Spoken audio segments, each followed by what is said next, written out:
Saan pupunta yung mga yun? Ewan. Daddy ko yun ah! Sabihin mo dyan sa daddy mo, ha? Huwag siya basta mga lantari ng mami ng may mami. Hindi kita kinakausap. Wow, tikat. Kasi ikaw eh. Anong kasi ako? Anong kasalanan ko? Masyado mong ini-spoil ang daddy mo. Tignan mo tuloy yung nangyari.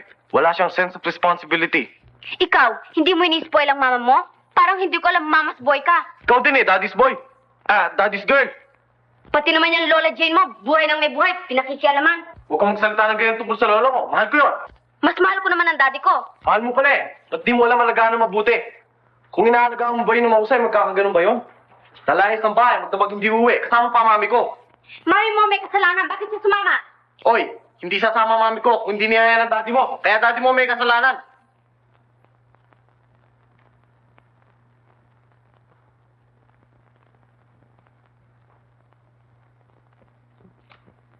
Malay mo. Baka may nangyari na doon sa dalawang yun, ha? Baka na-aksidente na yun, ha? Ngayon, wala pa. Huwag ka umiyak. Tatakanta na ako na, eh. Oh,